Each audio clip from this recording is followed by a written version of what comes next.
Bismillahirrahmanirrahim. In the name of Allah, the most gracious, the most merciful. Assalamu alaikum students. Hope so you all are fine and doing very well at your homes.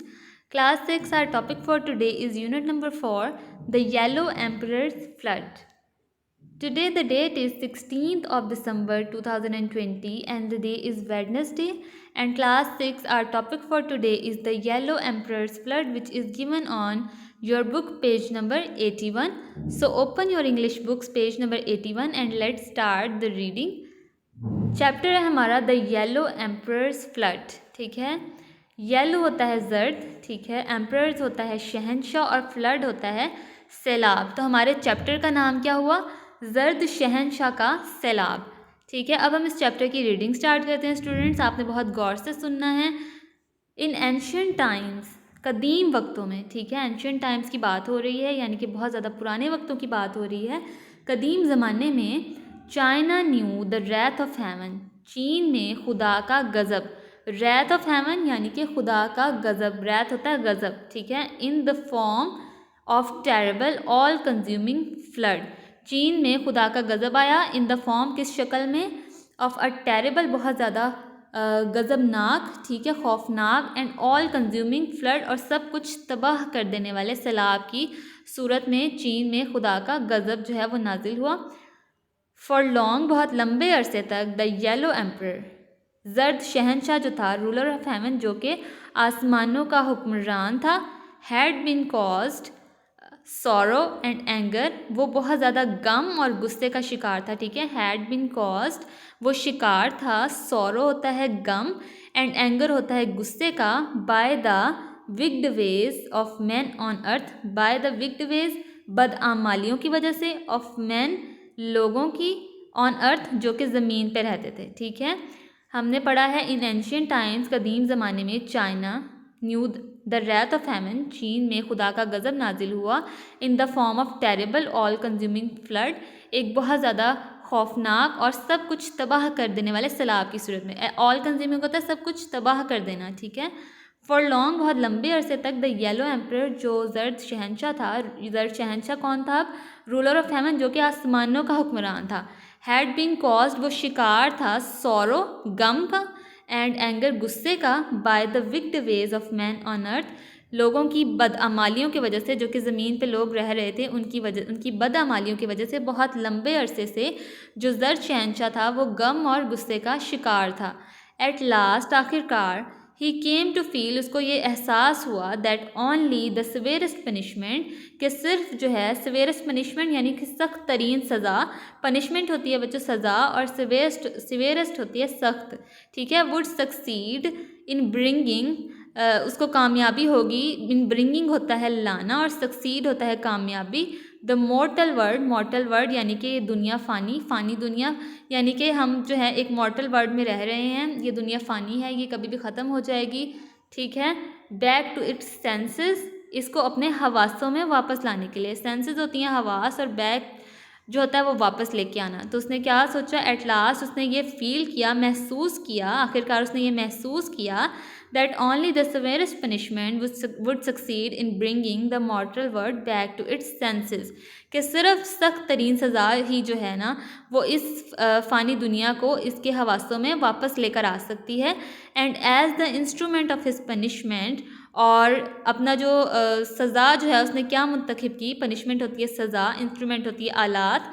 He choose, उसने मुंतखब किया, to send down, कि वो भेजे, send down होता है भेजना, endless torrential flood Reigns, endless है ना ख़त्म होने वाला, टोरेंशियल बहुत ज़्यादा शदीद, फ्लड रेंस तूफ़ानी सैलाब. ठीक है, तूफ़ानी बारिशें उसने बहुत ज़्यादा शदीद ना ख़त्म होने वाले जो हैं वो उसने सैलाबी बारिशें जो हैं वो भेजी. ठीक है, उसने जो है अपना जो इंस्ट्रूमेंट ऑफ पनिशमेंट था, यानी कि उसने जो सज़ा का इंतखाब किया था, वो क्या किया था कि उसने जो है उन ज़मीन पर रहने वाले लोगों के लिए ना ख़त्म होने वाली, एंडलेस ना ख़त्म होने वाली सैलाबी बारिशें भेजी. The cruel and vindictive spirit of water, cruel जो है वो होता है ज़ालिम, एंड विंडिक्टिव होता है मुंतकिम मिजाज. ठीक है, जो ज़ालिम और मुंतकिम मिजाज, स्पिरिट ऑफ वाटर यानी कि पानी की रूह थी, स्पिरिट होता है बच्चों रूह. कंग जिसका नाम था, वॉज प्लेस्ड इन चार्ज, उसको इसका निगरान बनाया गया. वॉज प्लेस्ड इन चार्ज का मतलब होता है निगरान बनाना, और वॉज प्लेस्ड उसको बनाया गया था, ठीक है।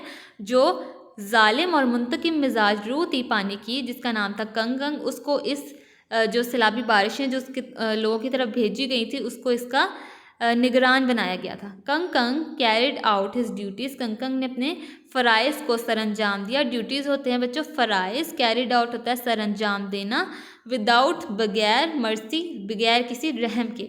यानी कि जो कंग था जिसको इसका निगरान बनाया गया था, उसने अपने फ़राइज़ को बगैर किसी रहम के या बेरहमी से जो है वो सरअंजाम दिया था, ठीक है। ये था हमारा फर्स्ट पैराग्राफ। इसमें हमने पढ़ा है कि कदीम ज़माने में जो चाइना है उसमें खुदा का गज़ब एक बहुत ज़्यादा गज़ब खौफनाक और सब कुछ तबाह कर देने वाले सैलाब की सूरत में नाजिल हुआ था।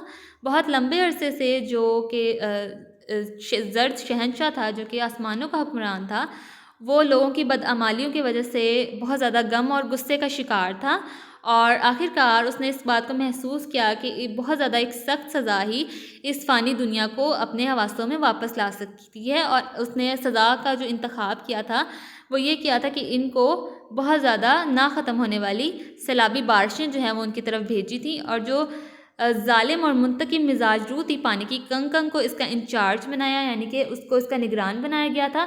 और कंग जो कि निगरान था, उसने अपनी जो ड्यूटीज़ थी, अपना जो काम था, फ़राइज़ थे, उसको बहुत ज़्यादा बेरहमी से सरअंजाम दिया था। फिर नेक्स्ट पैराग्राफ है स्टूडेंट्स, फर्स्ट द रेन पिंड द पीपल। सबसे पहले क्या किया? फर्स्ट सबसे पहले द रेन, बारिश ने पिंड मुकीद कर दिया, ठीक है, कैद कर दिया, द पीपल लोगों को, इन देयर हाउसेज उनके घरों में, making it impossible to go out, उनके लिए जो है वो इस बात को बिल्कुल नाकाबिल बना दिया, नामुमकिन बना दिया, टू गो आउट, कि वो बाहर जा सकें, इनटू द फील्ड्स, खेतों में, ठीक है। सबसे पहले बारिशों ने क्या किया? लोगों को उनके घरों में मुकीद कर दिया और इस बात को बिल्कुल नामुमकिन बना दिया कि वो जो है वो बाहर खेतों में जा सकें। पाथ, जो रास्ते थे वो टर्न इनटू, तब्दील हो गए, क्वैगमायर्स, जो है तालाब, दलदल बन गए, ठीक है। जो रास्ते थे, पाथ्स होते हैं रास्ते, टर्न इनटू, तब्दील हो गए, क्वैगमायर्स, दलदल में। पूल्स, जो तालाब थे, फॉर्म्ड इन एवरी हॉलो, जितने भी नशेबी इलाके थे, नशेबी जगह थी, वहाँ पे तालाब बन गए थे, ठीक है। सून, जल्द ही, whatever was not under shelter, जो कुछ भी ढका हुआ नहीं था, ठीक है। सून होता है जल्द ही, वट एवर जो भी, वॉज नॉट अंडर शेल्टर ढका हुआ नहीं था, अंडर शेल्टर यानी जो भी ढका हुआ नहीं था, वाज सोक्ड थ्रू, सोक्ड होता है गीला हो गया, और थ्रू बिल्कुल पूरे तरीके से, जो भी ढका हुआ नहीं था वो बिल्कुल पूरे तरीके से गीला हो गया। एंड रॉटेड, रॉटेड होता है गल सड़ जाना, और वो बिल्कुल गल सड़ गया, ठीक है। स्टैक्स ऑफ ग्रेन, अनाज के जो ढेर थे, ठीक है। पाइल्स ऑफ फॉडर, पाइल्स होता है अंबार और फॉडर होता है चारा, ठीक है। पाइल्स ऑफ फॉडर, जो चारे के अंबार थे, ऑल वर यूजलेस, सब बेकार हो गए, after a few days of rain, सिर्फ कुछ ही दिन की बारिशों की वजह से, ठीक है। जल्द ही जो है वो जो भी ढका हुआ नहीं था वो बिल्कुल बुरी तरीके से गीला हो चुका था और रॉटेड, गल सड़ गया था। जो भी अनाज के ढेर थे, ठीक है, स्टैक्स होते हैं ढेर, जो भी अनाज के ढेर थे और चारे के अंबार थे, वो सब बेकार हो गए सिर्फ कुछ ही दिनों की बारिशों की वजह से। होल्स अपीयर्ड, सुराख जो हैं, अपीयर्ड होता है नमूदार, होल्स होते हैं सुराख, इन द फ्लिम्जी थैचेस ऑफ हट, जो चंद दिनों की बारिशों के बाद सब बेकार हो गया था, और जिनकी झोंपड़ियाँ थी उनकी बारीक जो छपरे थे, ठीक है, जो थैचेस होते हैं ना हट के, हट्स के ऊपर जो छत होती है जिसको हम छपरा कहते हैं, ठीक है, उसके ऊपर छोटे छोटे से जो है ना वो सुराख नमूदार हो गए थे। एंड द पीपल, और जो लोग थे, शिवर्ड, शिवर्ड होता है सर्दी से कांपना, एंड मोन्ड होता है कराहना, विद कोल्ड, सर्दी की वजह से, एंड हंगर, भूख की वजह से। तो उनके जो झोंपड़े की बारीक छपरे थे उसमें सुराख नमूदार हो गए थे, और लोग जो हैं वो सर्दी और भूख की वजह से कांपने लगे थे और कराहने लगे थे।